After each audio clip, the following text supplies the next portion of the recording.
chỉ đẹp số bóng pháo cái từประเทศไทยViệt miền ất tịch pol nào miền ất tịch pol trong thà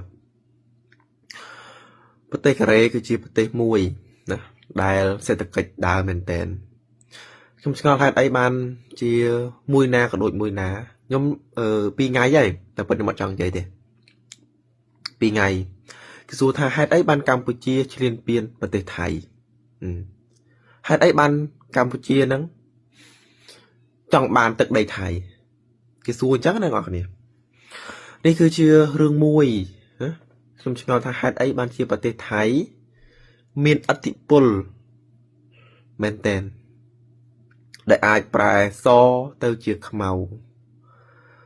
คือชนជាតិកូរ៉េទាំងអស់ពេលគេដឹងថាយើងកម្ពុជា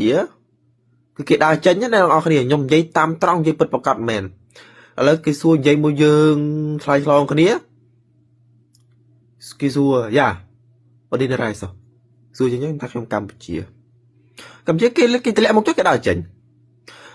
អញ្ចឹងមានថាប្រទេសថៃគឺមានឥទ្ធិពលមែនទែននៅកូរ៉េគឺពលមានន័យថាគឺគេលំអៀងគេយកទៅខាងថៃច្រើនដូចខ្ញុំធ្វើការនេះកូរ៉េចង់ច្រើនជាងពលករទៀតធ្វើការគឺងាកណាក៏កូរ៉េដែរអញ្ចឹងវាគឺគេរើសអើងមានថាគេអត់ដឹងទេគេអត់ដឹងថាយើងល្អគេអត់ដឹងថាយើងស្អាតស្អំទេតែសំខាន់អ្វីដែលសារព័ត៌មានដែលគេបាននិយាយមកគឺគេថាខ្មែរយើងគឺជាអ្នក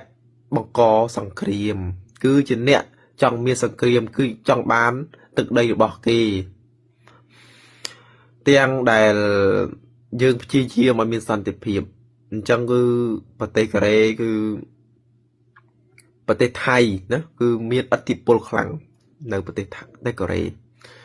ចឹងហើយបងប្អូនខ្មែរភាគច្រើនគឺរៀងលំបាកបន្តិចហើយហ្នឹងហើយអ្នកនរគ្នាគឺខ្ញុំក៏បាននិយាយហើយបាននិយាយថាគឺមិនមែនដូចពួកគាត់គិតឬក៏បានស្ដាប់ទេតែគឺគេមិនជឿទេព្រោះសារអីខាងសារព័ត៌មានគេចុះផ្សាយប្រងព្រាតគេនិយាយថាខ្មែរយើងធ្វើឲ្យប្រទេសថៃទ្រាំអត់បានក្នុងការប្រើប្រាស់យន្តហោះទម្លាក់ក្របែកអញ្ចឹងណាអ្នកនរគ្នាបាទសូមអរគុណ